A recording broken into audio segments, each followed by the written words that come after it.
Well, good morning. Thank you all for being here. You know who I am, and this is Nancy Stone from the California Film Commission. Hello. 3 years ago, we were contacted, the Department of Education was contacted by the Film Commission and told about this legislation that had just passed and needed to know, they knew what their charge was, but how did they make the connection with schools at the secondary level and at the community college level. And so Nancy and I sat down, and then I know she also sat with her colleagues at the community college level and talked about some ways that students and teachers could interact with film production companies in order to give kids an authentic experience in film and television production. And so we came up with some ways that Nancy's going to talk about. But basically, by providing kids an opportunity to actually get on a film set and work with professionals on a film set, it's very different than what happens in your classroom. I was a teacher at University High School, and University High School has a room 222. And if you're old enough, you might remember room 222, and that was shot at University High School. And we're a unique school because we have a very old facade, and then we have a very new wing of classes. And then the school is built on hills that has pine trees. So it can be the Pacific Northwest, it can be Canada, it can be pretty much whatever you need it to be. And it can be an old school or a new school. And so as the theater teacher there, what I was always trying to do was to get my stagecraft kids connected with the folks the below the line folks who were working on our campus. And it was a wonderful experience for a lot of reasons. I found out what location managers do and met with them and talked to them. And then my kids got to work with my costume kids work with the costume department. And I watched these kids change from me teaching them about costumes, or our professional costumer teaching them about costumes, to actually being there when they were unloading costumes, passing them out, getting the kids dressed, doing all that stuff, getting the costumes back in. It was a different environment. And so it's an exciting opportunity. We also talked about the fact that many of you as teachers need an opportunity to get back into a business that you may have worked in quite a while ago, but aren't really familiar with how things are going now. So there are opportunities for that.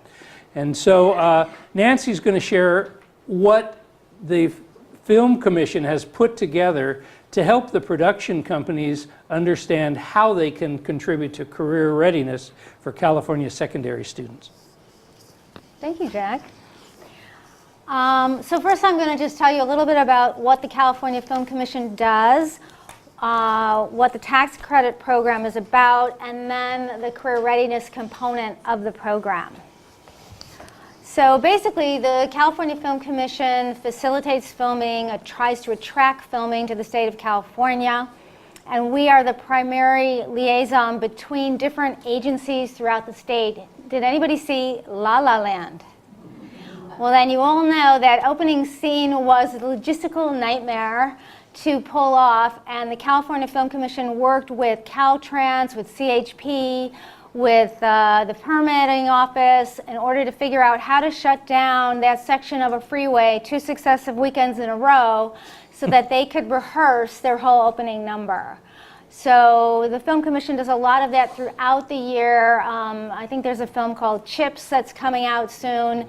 That was a big, they worked very extensively with the CHP in all the logistics involved in doing all those car chases and stunts and stuff. The other thing we do is state permitting. So if ever you have students who need to film in a state park or at the beaches, those are all free permits, and the state facilitates those permits for students and for professionals. So the other thing that we do is, what happened? There we go. We facilitate the tax credit program. As you might know, there is something called runaway production, and a lot of productions were leaving California in droves because in the 80s, Canada came up with this whole tax incentive thing, and so all of a sudden all the movies of the week started being produced in Canada, and then pretty soon the features followed, and then Louisiana came up with something, and Michigan came up with a tax credit, and Massachusetts, and pretty soon there were like 40 states in the country that all had tax incentives. There were countries that had tax incentives, Australia, England, Eastern Europe. Everybody had a tax incentive but California, because California legislators felt that we're California. What do we need a tax incentive for? This is where Hollywood is. We don't need to incentivize people to be here. Well, that's a very nice thing to think, but unfortunately, the movie making is a business, and if you could save 20 to 40% on your production costs by going to film in Michigan, who cares if there's no crew in Michigan? We'll bring the crew, we'll create an infrastructure. Well, that's what they did in a lot of states, particularly Louisiana and Georgia in the United States, and everybody just kept going there in droves. And we were losing a lot of business in California, and a lot of young people were saying, well, why are we going to California to get in the film business? Let's go to Louisiana, let's go to Georgia. So finally, the last year of Arnold Schwarzenegger's governorship, he signed a bill. In 2009, and then in 2015, we launched a second bill that was signed by Governor Jerry Brown, AB 1839. So we have two tax credit programs, and we administer both of them. So this is just a little lovely pie chart about the first tax credit program, and it kind of summarizes to date how much money we've given out in tax credits. So there's been about $675 million in tax credits that have been allocated, and as a result, over $5.3 billion in estimated direct spending has been done in the aggregate by these productions. So, and 1.8 billion of that is in qualified wages. The tax credit program is only on qualified spend. So there's a whole lot of spend that we don't give tax credits on, which is also being spent in the state and which taxes are being taken out of. So this 5.3 billion doesn't even include the non-qualified spend, and I'll go over that in a minute. This is still an active program, although we're not allocating credits from this program very much anymore. It sunsets in June. If there are any, we have a couple of television series that are still in the old program, and they will roll over into the new program if they continue to get picked up. Year one of our new program, this is a pie chart that shows the aggregate spending from projects in the first year. During the first year of our program, we had $230 million available.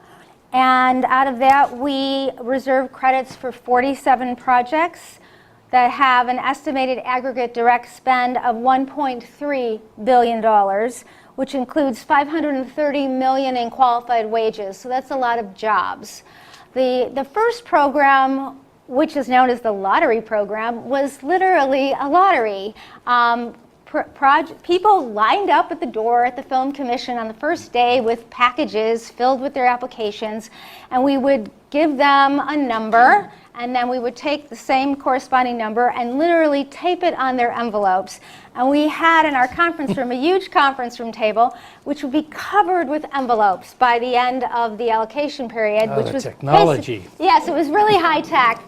And everybody applied on day one, because if you didn't apply on day one, there were no funds on day two. So on day one, we would literally have our CHP officer with a bowl, and he would pick numbers out of a bowl, and if you were lucky enough to get a low number, you got tax credits. That was how the California Film Commission gave tax credits. And in some ways, it was a very equitable way, in the sense that if you were a tiny little $1 million independent movie, or if you were a $75 million movie, you had the same chance to get tax credits. So while that was very equitable, there was really no certainty if you could get the credit, and also legislators started to think, is this the best use of our tax dollars? Shouldn't we be incentivizing shows that create the most jobs? Well, how do you do that? So they created what they called a jobs ratio system for all you math brainiacs out there. Basically, we took the qualified wages plus a little bit of the non-wage, and we divided that by the estimated tax credit, and that's called a jobs ratio. And we give extra points for certain kinds of spend, and the shows that have the highest jobs ratios now get into the tax credit program. And those usually are generally the larger shows because they are hiring the most people. They are spending the most money on wages. And we are also allowing shows that no longer have caps. The old program, if you were a $75 million feature, that was all your budget could be. If you were any higher than that, you couldn't apply. Well, now you could have a $300 million feature you can apply. We cap the qualified spend, but we want these big shows because none of the tentpoles that you see, all the Marvel movies, the big superhero movies, none of them are being made in California. I mean, they go everywhere else. They go to all the Star Wars movies, they're all being made in London because they have amazing tax credits in London. So all this technology, all those jobs, they're all being shipped out of the state for these very large movies. So with this new program, we wanted to capture back those big shows and create more jobs and more economic benefit for the state of California. So that is what we are doing, and we actually have 2 tentpoles right now in the program because of this new program. So we're in year 2 of the new program, and so we're not done allocating all of our funds, but so far we're estimating with $330 million in allocations, we're projecting an aggregate of $2.5 billion in direct spending, including $975 million in qualified below-the-line wages. So again, that's a lot of jobs in California, a lot of really good paying jobs. The old program was one big pot of funds. You know, it was $100 million, and it didn't matter if you were a television series or an independent film or a studio feature. All those different types of projects came out of that one pot. In the new program, we now have dedicated funding buckets. So 40% of the $330 million, about $132 million a year, is for television productions. This includes television series, movies for television, mini-series, pilots, recurring television series. 35% is for non-independent feature films. In other words, studio feature films, films that are being made by publicly traded companies, you know, Paramount, Warner Brothers, all those. They get 35% of the pie. 20% is spent on relocating series, and we love relocating series because it's really easy to go to Sacramento and tell those legislators, hey, this show relocated to California because they got a tax credit, and it's very easy to say they would not be here but for the tax credit. A lot of the argument that we've heard against tax credits is, why are you giving these shows tax credits? Wouldn't they be filming here anyway? Well, maybe some would, but a lot of them wouldn't. So relocating shows is a really good way of saying, hey man, this series would not be here if we didn't give them a tax credit. And finally, there's a little 5% of the pot for independent films, which is about $16.5 million a year. So this is just a little direct spending graph to show you that for every $1 million in tax credits, we estimate the direct spend is about $8.2 million. So not a bad return. So I talked a little bit about how we only give tax credits on qualified spend. So what does that mean? Qualified spend are the below-the-line wages of the filming crew. So, you know, it's your basic crew, caterers, editors, drivers, all of post-production, get a tax credit on that. And in California, you get a 20% tax credit if you're a studio, non-independent, or you get a 25% tax credit if you're an independent film. What's non-qualified? A lot of the above the line, the performers, the writers, the director, the producers, Composers are thrown in there as well. Certain licensing expenditures are not qualified. And everything has to be purchased, rented, and used in California. The old program, you could buy whatever you needed anywhere in the world. As long as you used it here, it would qualify. That's no longer the case. We want our shows to buy in California, and so now they must if they want to get a credit on it. It's kind of a pain for all those people who want to order on the internet because we don't know where they're ordering from. So they have to really focus on buying from California vendors. This is a little slide of very grateful crew members who, on American Horror Story, I don't know if anybody watches that, but they actually started filming in California their first couple seasons, and then Louisiana beckoned with a 30% tax credit above and below the line for the whole shebang, not just below the line. So they went to Louisiana and they shot there for a couple seasons, and then they decided, you know what, we really would rather be in California. So they applied as a relocating show, and they got in, and now they're back filming in California. For seasons 5 and 6, we're giving them about $18 million in tax credits, which sounds like a nice chunk of change. But in return, we're getting over $82 million spent in California on qualified expenditures alone. And here's Westworld, that very bizarre HBO series. They are also in our tax credit program.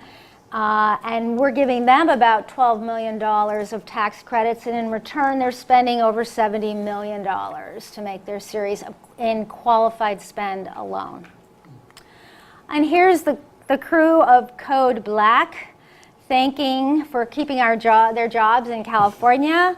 And you can see they're surrounded by all the trucks. We're trying to let everyone know there's a lot that goes on when you make a film, and a lot of drivers, a lot of trucks.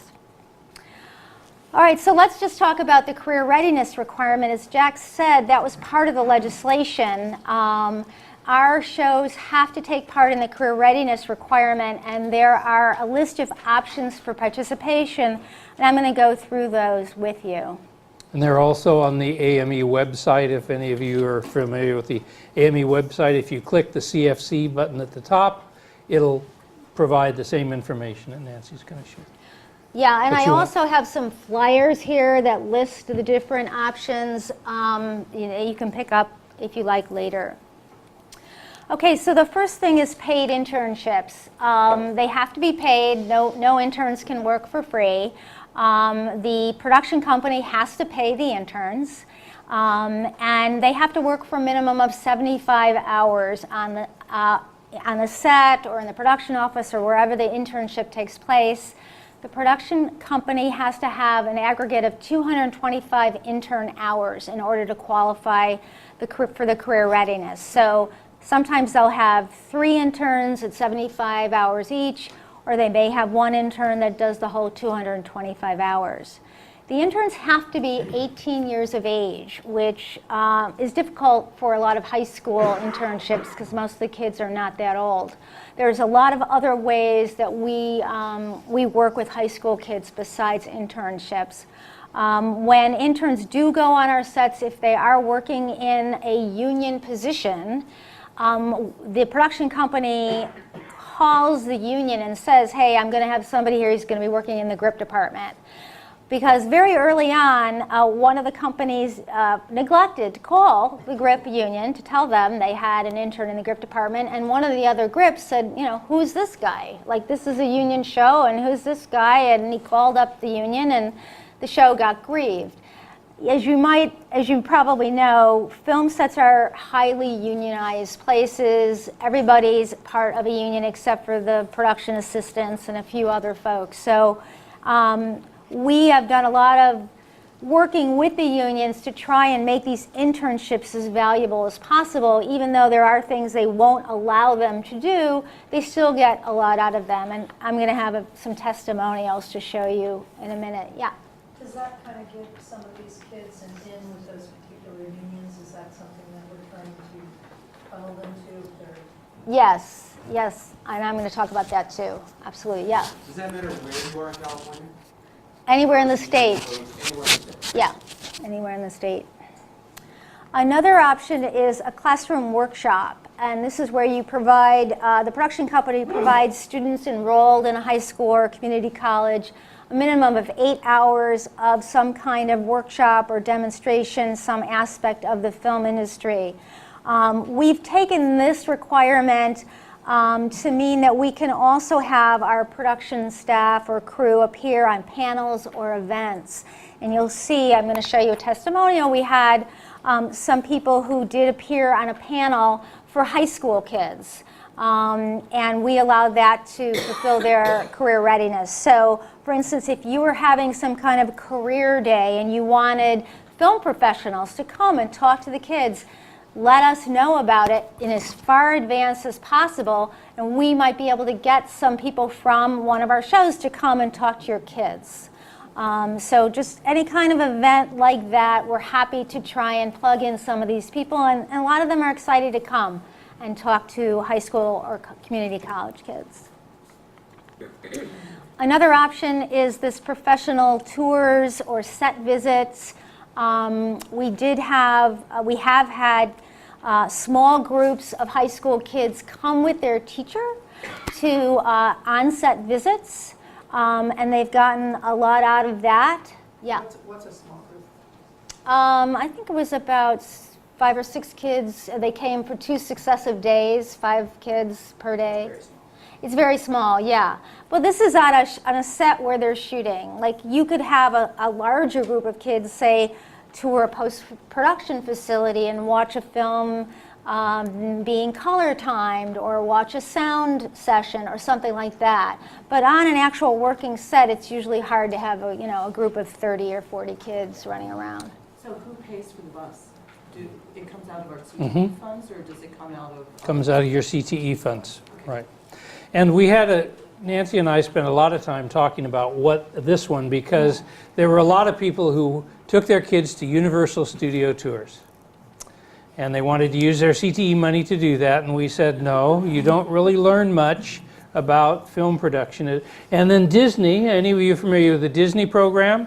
Because Disney has a program where they meet with your kids for 4 hours, and then they send them out into the park, and they're supposed to learn from that. And we wanted to be sure that we weren't spending CTE dollars to do that kind of thing, but it was for actual professional tours where they got to see what was really going on. And so you can use Perkins funds for that. You can use CTEIG funds for that. You can use SSP funds for that if you're get any of these funding sources. And so you're allowed to use those funds for professional experiences for your kids, and so your bus could come from that. Okay, teacher externships. This is an option that also fulfills the career readiness initiative, and the shows have to provide a minimum of 8 hours of an experience for educators, and this could be anything you're particularly interested in. It could be coming on a set, it could be going to a post facility, it could be touring studio offices to see, what are the jobs at a studio. Anything that a teacher is particularly interested in, we can help you set up. I actually have a pilot right now that's filming in LA coming up in April, and they're looking for a teacher to come and observe on their set. So if anybody's interested in that, you can sign up. And we've had teachers who have had really great experiences doing this. You'll see, we're going to show you a video of some teachers that went on the set of Suburbicon, which is a new George Clooney movie. And they really set it up in a way that the teachers went from one department to the next, and they could ask all the questions they needed to. And they really got a sense of how all these departments were working together, what kind of new technologies they were using on the set, and they really found it very, very valuable. So teacher externships, a lot of the shows like those because you know, the teachers are adults. They don't have to worry about them as much as interns. They don't, and it's only for 8 hours. So we do get a lot of requests for externships. I have a question. Is it one or the other, or is it all of these that they have to satisfy? It's one of Right. 5 One of a options. list. Right. Okay. Although we have had shows who have done more than one. Okay. So we love that when they really want to, they just want to be a part of it. And Yeah. I'm going to do a quick plug for the next session in this room, because what we've done is brought some students and teachers who've done this to come and talk to you about what that experience was like, what they learned from that, what the kids learned from that. The teacher will talk to you about how it changed her practice, how she used to approach this in a particular way, but having spent that time on the set, she went, oh gosh, boy, I'm not doing any of these things I need to do. And so that's going to be right here after this session, if you want to stick around. Okay, and finally, our shows can do a financial contribution option. And this year, you know, it's a minimum of $5,000 and a maximum of $12,000. So this money goes to either the California Department of Ed or the Community College Foundation.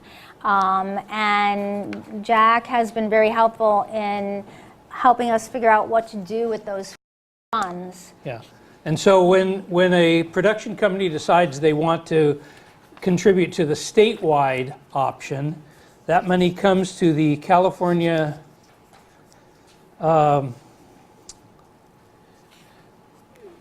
CDE. Californians Dedicated to Education. to Education Right. Foundation. And it's not the Department of Ed that gets the money, they hold the money.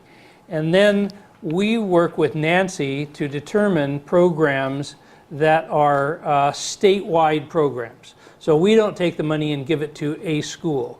But for example, last year we contributed $40,000 to the California Summer School for the Arts to provide scholarships for students. They had to be for students all over the state. They couldn't just pick students from Valencia. But that's how many are familiar with that program? The California Summer School for the Arts? Yeah? Well, I'm the executive director. That's great, Heidi. You want to come.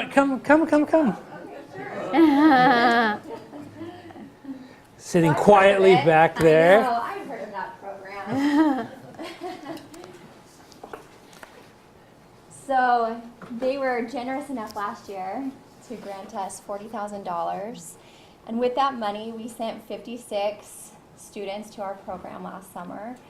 And they are particularly interested in film, theater, and animation students. And it was an incredible opportunity. 3 of those students were then awarded college scholarships, and one of them was quite significant. We have a student whose name is Luca Bora, who is first-generation Filipino here in the United States. He lives in South Central. He's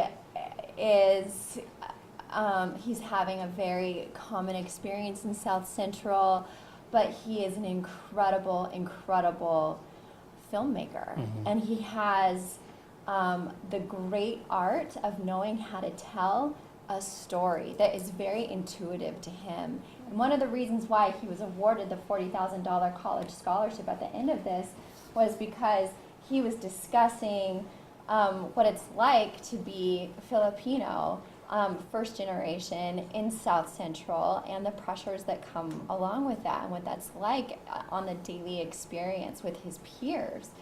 And it was poignant, and it was relevant, and it was authentic, and that's what we want out of our students. And it is because of you guys that he was even able to come to our program. We also had one of our students from, she was from the Central Valley. Very, very small town. I believe there were only like 500 people in her town, and she also was an incredible storyteller, so we were able to give her $2,500 towards college. And so what we've tried to do is create a pipeline for these students who have this talent, who they have the motivation in order to be successful artists and successful professionals in film and animation.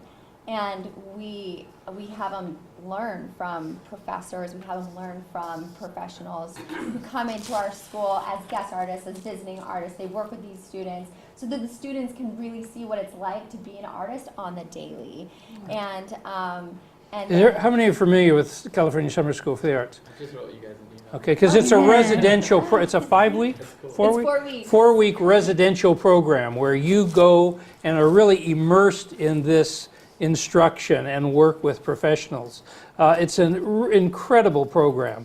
And the Film Commission and department provide the money to the Summer School for the Arts, and they decide who they select. So the department and the we're not involved in who gets to go. Like we pick Vern's student to go and be, it's not, everybody applies, and this provides them with additional funding to support the students that they select. And they have a very sophisticated selection process, and if you've sent kids, I had 2 kids go in technical theater, it's an amazing experience. They come back changed because it's a live-in program. They're off campus. They're not going home every day, and it's really incredible. And so when I mentioned it to Nancy, and then Nancy went out and saw the day where they take, I don't know what it's called, the Friends of CISA Day. Friends of CISA Day, and saw what these kids get. She went, yeah, we would like for some of that money to go there. And so we did send some of that money to CISA. Is it at Cal Arts? Yes. Yes. Yes. About how many applications do you get a year for this program, and out of that, how many do you accept? That's a great question. So this year we had a blockbuster number of almost 2,000 students apply, and we only take 500 California students. But that's a significant number of students, 500 kids. Yeah, yeah.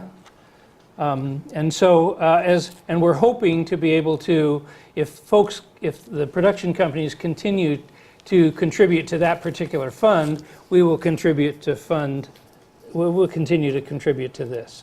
So, and then the other one, should I mention that just real quickly, because I know that Melissa's not here. I'm going to get to that. Okay. That's my slide. I'm not going to jump your slides. Did you have a question? Yeah. I was curious, for the summer program, do you ever have opportunities for teachers to go and observe or possibly even volunteer just to kind of get an idea of how that program is approached? Yes, that Friends of CISA Day would be the perfect time to do that because you get that behind the scenes look at it. And that's exactly the answers I got regarding the email. Same question, and someone wrote me back and said, yeah, just come during this specific day, write us back in July or something. Yes, I will give you guys my business cards too so you can write me. Great. Thank you so much. You bet. Thank you. Thank you. Okay, just to finish up about career readiness, these are some of the community colleges and the high schools that have participated in the program thus far. We also do work with some workforce programs in the city of LA to include more of a diversified population. But we do a lot of work with the community colleges and various high schools all over the state. This is one of the events that we got clued into. This is an event, Making Movies That Matter, that Mitch Englander puts together. He's in one of the districts in the Los Angeles area, and he has the kids in his district make films. And so this is something that if one of our production companies wanted to send, their cinematographer or their sound man or someone to come work with those kids on a project, we would allow that as part of a career readiness requirement. So that's why I said if you have anything going on where we could plug in professionals, we're happy to try and see if we can get somebody to come, to your event.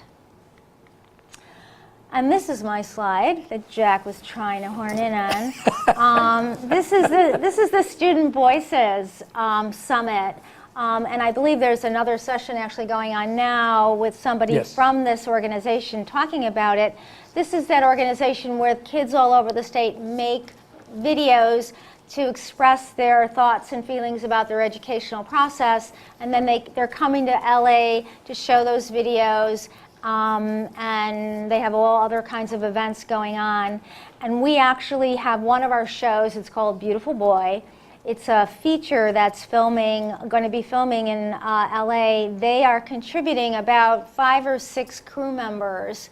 I think they're sending the script supervisor, the construction coordinator, the sound mixer, the assistant director, the location manager, the video assistant, and those are all the people interested in going, the production designer. I don't know if they're all going to wind up going, but they heard about it. They said, we'd love to be a part of it. So I know they're going to have a panel with some of these people, and they're going to talk about their pathway, how they got into the business, so that all the high school kids that are in attendance can hear their stories. And we also provided funding. Now you can talk about the funding, Jack.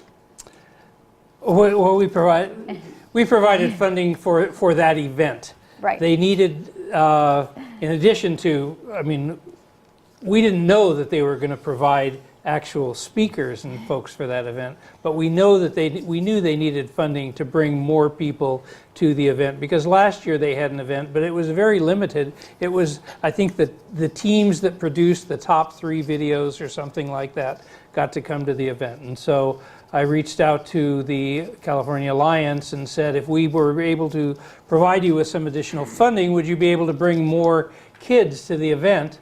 And they said absolutely. And so the event, I think, is going to take a pretty significant leap forward this year in terms of the authentic connection with the film industry. Right. And this was my slide to talk about some of the programs. I think this is slides from the CalArts summer program, some of these, so that we already talked about that. These are just some quotes I wanted to give you from some of our interns. We had a group of 10 students from Santa Susana High School for the Performing Arts and Technology in Simi Valley attend the set of a show called Miles. And this was a few pieces of feedback we got. So the first one just says, I personally feel like this program is important because it gives students experiences seeing work done professionally. It also gave some insight into how unions work, requirements to get in, and what unions are out there. That was from a 12th grader. And another one says, I learned so much from this internship, and it definitely opened my eyes of what I may want to pursue more of as I continue on through high school and later college. Thank you for this amazing experience. And the last one, I believe this trip helped broaden my sense of the industry and my future. I would absolutely love to do a program like this again in the future, and hope that other students who are just as passionate as me about this field will get an opportunity. So those are all 12th graders who went on this set and had a really eye-opening experience. But what about the teachers? So we also had some teachers who were on the set of 2 different films. One was called How to Be a Latin Lover, and the other one was called Bright. So Marilyn Cunin was one of the teachers, and she said, it was phenomenal just to be able to bring that knowledge back to our classroom. All different types of jobs are available for students to work in that industry. And Carrie was another teacher who said, it's one thing to teach digital media, but it's another to hang out on a set all day long. It really gets the teacher fired up to discuss what's happening out there in the industry. And then I just wanted to tell you a little bit about this jobs training bill so you could write your representatives about it. AB 1664 was just introduced by Raul Bocanegra and Ian Calderon. And this is legislation aimed at building the state's below-the-line workforce by increasing funding for entertainment industry job training programs. It would increase funding by $1 million for current hands-on training programs geared toward high school and community college students that are run by entertainment unions. Currently, there's a job training program for students at West LA Community College. It's called Hollywood CPR. And someone had a question about, do these internships lead to jobs in the industry? Well, Hollywood CPR is a union-sponsored program where kids from West LA Community College can go into these internships work on professional sets, they have to have so many hours of experience, and then they do get an entry into union jobs. We did have several kids who were in community colleges. They did the Hollywood CPR thing, and they're now in the union. So these are the kind of pathways that this legislation is trying to help. It's trying to create more funding for more opportunities for kids to find that way into these good union jobs. Do they have to originate from the union, or where does, because when you're saying it's create a hands-on training program with Hollywood CPR, are they the ones that initiate it and then? Well, they take kids that are going to West LA Community College, and so while they're going to college, they want to do internships, professional internships, and so Hollywood CPR kind of administers those internships, and they work with the unions to find placements. They're now working with us, with our career readiness program, and we're helping find placements for these interns. All right, now I just want to show you a little video, if I can find it. It should be right down there in the corner. Okay, let's see. Right over there.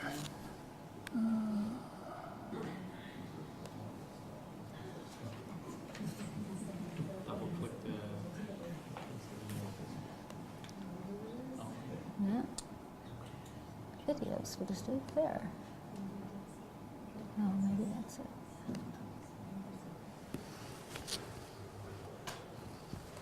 No sound. No sound. We're not even getting sound through here. We've all done this, haven't we? Because you've got headphones on, they're just, nothing's coming out. Check to see if it's piped out to the It's going to the house, or whatever they're using. oh, so they split. Oh, Yeah, it's not even is turned it on? Yeah. There we go. There's a master volume over There's a little volume knob over here. here. Is it still rolling? Right, they have technical problems, you got all the teachers in there. Keep it rolling. Right. Hello, my name is Sean Glumis, and I'm a digital media arts instructor here in the Orange County. Thank you, guys. And I'm here to talk to you about the California Film Commission's tax incentive program, and specifically the career readiness program that's part of it. Recently, I was able to go, along with a few other instructors in our area, to the set of Bright, which is a Netflix film that they're producing here in the Los Angeles area, and was a recipient of the California tax incentive as well. As part of it, we did an externship on set, working with the line producer, and we spent 8 hours, actually a little more than 8 hours on the set, seeing how the production's put together, what the producers do, as well as all the below-the-line people as well. And that included our prop master, the weapons expert, as well as the electricians, the stunt team as well that we worked with. And we got to see how all of these things come together on set, and how our pathways from our schools can lead to these jobs in the industry as well. As we worked on the set, we got to see the electricians working, the carpentry, as well as the teamsters, the drivers, all of the craft services as well. Got to meet with them, talk about how they ended up in this industry too, but really opening our eyes as well as our instructors' eyes to other jobs that are out there in the industry. I'm the owner of 10 Digital Media, and I'm on faculty at Cypress College, teaching a course in drone cinematography and videography. I was fortunate recently to attend the 3rd annual mentor breakfast for Downey High School, where I got to meet a group of high school students who are all interested in digital media careers. I felt like it was a really great opportunity because most of these students either know what they want to do or think they know what they want to do, or know they're interested in this industry but not really sure how to go about getting into it. And the message I was able to get across as someone who owns a digital media company but specializes in aerial media with drones is that they need to learn as many different aspects of this industry as they could possibly learn. One student said, I'm really into audio production. And I said, that's great if you consider photography and video production so that you can make a career out of all three. My name is Melanie Dubas, and I teach at East Los Angeles Performing Arts Magnet. I want to thank the Film Commission for the opportunity to visit the set of Suburban. It was a really great experience. It was great meeting with the art director, the set designers, the costumer, and the location scout, and the producer.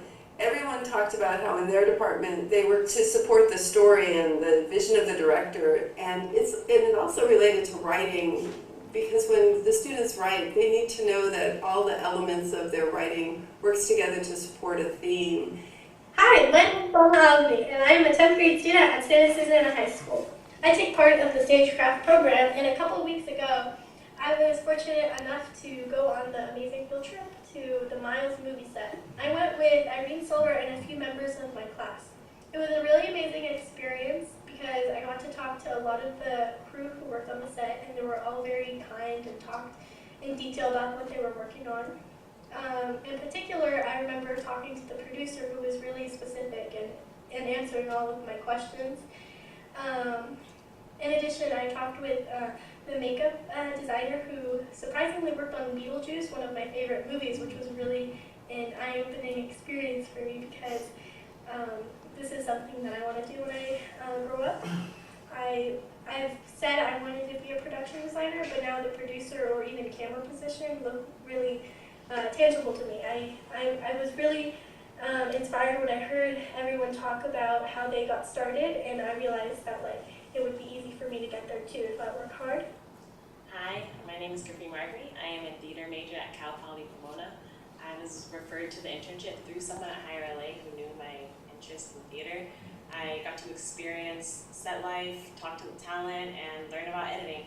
I loved being there, and I was super comfortable, and I was reassured that this is what I want to do with my life, and I have the ability to do it.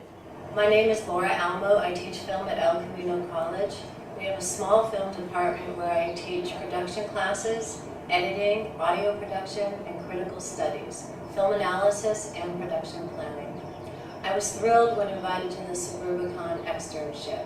It was fascinating and so very, very special that the production team took so much time to show us around, answer questions, and readily made themselves available. Hi, my name is Jean Bea, and I work with Downey Unified School District on their Career Pathways Trust Grant. A few months ago, I was on the set of Bright, a new Netflix film. Thanks to the tax credit program, I was on set for 8 hours and was able to just see folks film and visit with the prop master and see the different sets. And it was an amazing experience in which I can take back to working with students and helping to get them excited about the different careers that are available both above and below the line in the entertainment industry. Hi, my name is David Massey and I work at Mar Vista Entertainment. Our company had a project in the California Film Incentive Program, and as such we partook in the classroom workshop portion of the career readiness requirement of the incentive. I had a great time. I had a very simple process liaising with the local school representative who helped find opportunities for me to come in and speak about experiences that I've had that were relevant to my career. Prior to this current job, I worked for many years in post-production, and so I participated in a panel about post-production and the workflow and how it fits in with production and the rest of the entertainment industry. The students that I met with at LA Valley College were earnest and curious, and they were very well prepared. And my liaison, who helped me find this opportunity, was very conscious to make sure that it was a good and useful experience for the students, but also that it was easy for me, that I had an enjoyable time. In addition to meeting some amazing high school students, being part of this program also gave me an opportunity to network with other professionals, both in my field and in other industries, that are interested in volunteering to help high school students. These relationships are going to continue, and I'm really grateful to Downey High School for giving me the opportunity to be there and for giving their high school students an opportunity to meet with professionals in many different fields. Thank you for the opportunity for this externship on Suburbicon. It's great to see a program that encourages production and jobs to come back to California, as well as an opportunity for young people and educators to learn more about the entertainment industry. So I'm super excited about this program, and thanks. Just had a great time overall. I think the classroom workshop part of the career readiness requirement and the career readiness requirement as a whole is a great idea and a great part of the film incentive program. And I look forward to the opportunity to be able to do it again. Externships and internship opportunities that programs like this provide, not only to instructors like me to get into the field, but opening up all the possibilities to our students, not just behind the camera, but in front of and all over the set, are invaluable to us, and we hope that these programs continue into the future.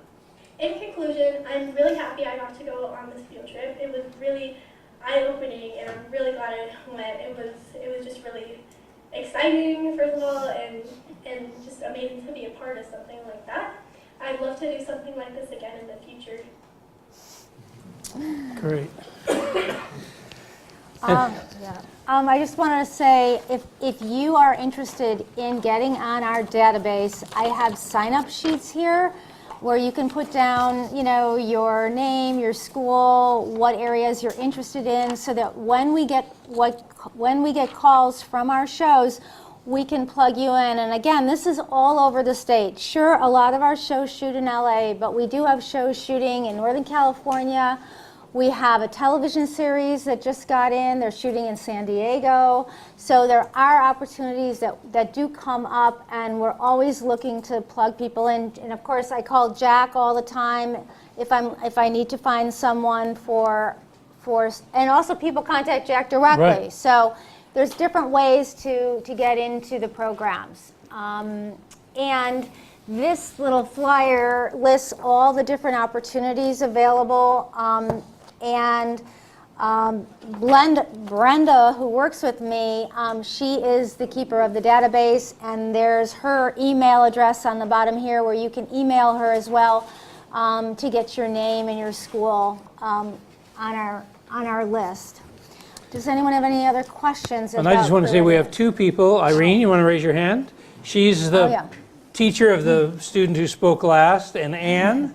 She's going to be leading the workshop next session with Nancy, and she has a group of her students coming in to talk about exactly what that experience was like. And so if you have other information about what an externship is like and what it provides to you, you can talk to either one of these folks as well.